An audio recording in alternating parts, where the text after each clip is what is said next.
पूरी दुनिया में करीब 10 लाख से भी ऊपर फ्लाइट्स रोज आसमान से एक जगह से दूसरी जगह जाती हैं। इंडिया में ही रोज 70 से 80 हजार फ्लाइट्स डेली उड़ती हैं। अगर एनालिटिक्स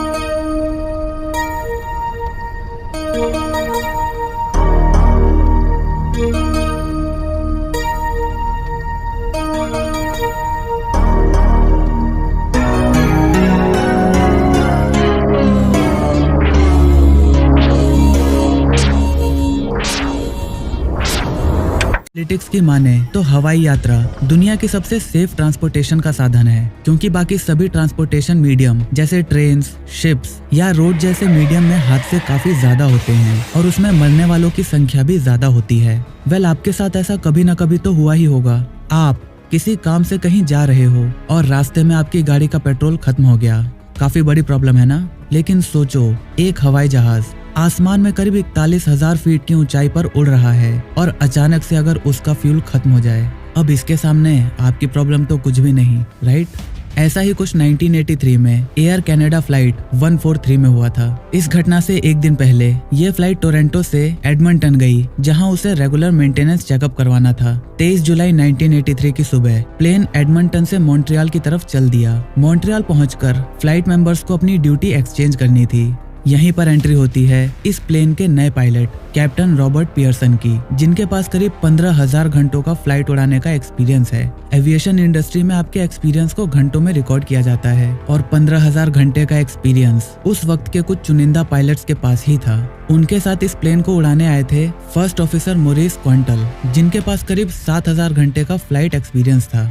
अब आपको यहाँ पर एक बात ध्यान रखनी है, ये वो वक्त था जब कनाडा अपने पुराने मेजरमेंट सिस्टम यानी इंपीरियल यूनिट से नए मेट्रिक सिस्टम में अपग्रेड कर रहा था। इंपीरियल यूनिट और metric system unit measurement systems हैं। जैसे आज दुनिया में हर जगह ऐसा यूनिट इस्तेमाल की जाती है, वैसे ही उस वक्त इन दोनों मेजरमेंट यूनिट्स का इस्तेमाल किया जाता था और ये अपग्रेडेशन प्रोसेस ही इस दुर्घटना की सबसे बड़ी वजह बन गई। प्रॉब्लम ये हुई कि कनाडा एविएशन इंडस्ट्री उस वक्त सभी 767 प्लेन्स में नया मेट्रिक सिस्टम इस्तेमाल कर रही थी, लेकिन बाकी सभी प्लेन्स में वही पुराना इंपीरियल यूनिट सिस्टम का इस्तेमाल किया जा रहा था। रिफ्यूलिंग टीम को फ्लाइट नंबर 143 में 22,300 किलोग्राम फ्यूल भरने के लिए बोला गया। अब ये फ्लाइट एयर कनाडा 143 भी एक 767 प्लेन ही था, लेकिन बिल्कुल नया होने की वजह से रिफ्यूल टीम को लगा कि इसमें भी पुराना इंपीरियल यूनिट्स का इस्तेमाल किया जाना है और उन्होंने 22,300 किलो की जगह उसमें केवल 22,300 पाउंड्स फ्यूल भरा, जो कि जरूरत से करीब आधा ही फ्यूल था। अब फ्लाइट क्रू ने गलती ये कर दी कि उन्होंने टेक ऑफ से पहले फ्यूल लेवल्स को बिना चेक किए ही रिफ्यूलिंग टीम को कंफर्मेशन दे दिया और टेक ऑफ कर लिया। अब आसमान में करीब 41,000 फीट की ऊंचाई है। अब प्लेन्स के दोनों टरबाइन्स सिर्फ और सिर्फ हवा की मदद से घूम रहे थे, इसीलिए वो इतनी तेजी से घूम नहीं पा रहे थे कि वो पूरे प्लेन को इलेक्ट्रिसिटी दे पाए। इसीलिए कॉकपिट में बहुत ही कम इलेक्ट्रिसिटी मौजूद थी और इसी वजह से बहुत सारे मॉनिटरिंग इंस्ट्रूमेंट्स भी बंद हो गए थे। कैप्टन पियर्सन और उनके फर्स्ट ऑफिसर को मिलकर जल्दी से ये डिसाइड करना था कि अब आगे क्या करना है, क्योंकि उनके क्रू और 61 पैसेंजर्स की जिंदगी अब उन दोनों के हाथों में थी। उनके पास फ्यूल नहीं था, उनके दोनों इंजन्स बंद हो चुके थे। लाइट न होने की वजह से वहाँ के काफी इंस्ट्रूमेंट्स भी बंद पड़ गए थे, केवल कुछ एनालॉग इंस्ट्रूमेंट्स ही काम कर रहे थे। अब उन्होंने सबसे पहले 767 प्लेन्स का इमरजेंसी गाइड मैनुअल खोला और ये देखना शुरू किया कि दोनों इंजन्स के बंद हो जाने पर उन्हें क्या करना चाहिए। बहुत ढूंढने पर उन्हें पता चला कि उस मैनुअल में ऐसी कोई कंडीशन है ही नहीं। उस दिन से पहले कभी भी ऐसा नहीं हुआ था और मैनुअल बनाने वाली टीम ने कभी भी ये नहीं सोचा कि ऐसी कंडीशन भी कभी आ सकती है और इसीलिए उस मैनुअल में इसका कोई उपाय नहीं मौजूद था।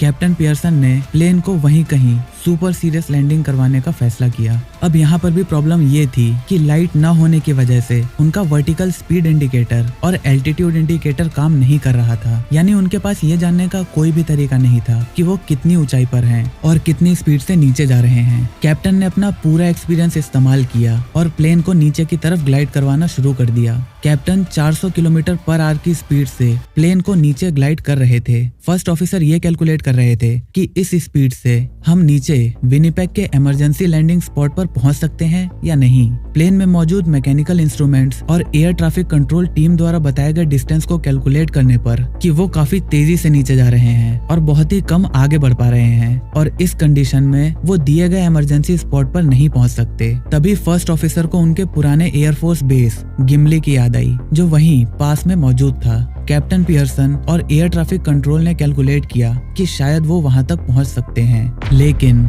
उनमें से भी किसी को ये बात पता नहीं थी कि उस बेस को वहां से हटाकर अब वहां रेस ट्रैक बना दिया गया है। कोई बात नहीं, रेस ट्रैक पर भी तो इमरजेंसी लैंडिंग कराई जा सकती है, लेकिन अगर वो खाली हो तो। उस वक्त वहां पर एक रेस चल रही थी और पूरा स्टेडियम लोगों से भरा हुआ था। लकीली उस रेस ट्रैक का ड्रैग स्ट्रिप यानी जहां ड्रैग रेसिंग करी जाती है वो हिस्सा खाली था। कैप्टन ने प्लेन को वहीं लैंड करवाने का फैसला किया।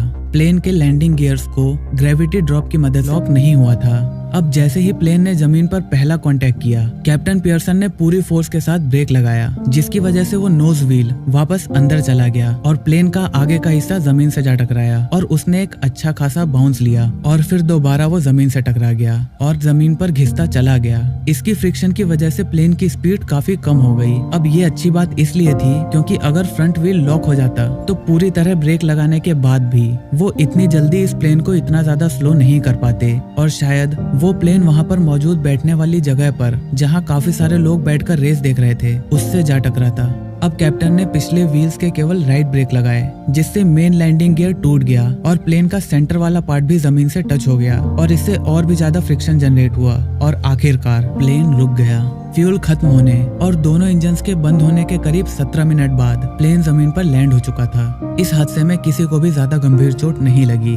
कैप्टन पियर्सन को 6 महीने के लिए डिमोट कर दिया गया और फर्स्ट ऑफिसर को 2 हफ्तों के लिए सस्पेंड कर दिया गया, क्योंकि ऐसा उन दोनों की वजह से भी हुआ था। उन्होंने बिना फ्यूल लेवल चेक किए फ्यूल का क्लियरेंस दे दिया था, लेकिन इसके बाद भी ऐसी कंडीशन में प्लेन को सही सलामत लैंड करवाने की वजह से उन दोनों को आउटस्टैंडिंग एयरमैनशिप की वजह से FAI ने सम्मानित किया और उन्होंने अपना पायलट करियर जारी रखा। उस 767 प्लेन ने भी कुछ मेंटेनेंस करवाने के बाद एयर कनाडा के लिए बहुत सारी उड़ानें भरी और करीब 25 साल बाद 2008 में उसे रिटायर कर दिया गया। वो 17 मिनट उस प्लेन में मौजूद हर एक इंसान कभी भी नहीं भूल पाएगा। क्या आपने कभी प्लेन्स में सफर किया है? और अगर हाँ, तो प्लेन्स में जो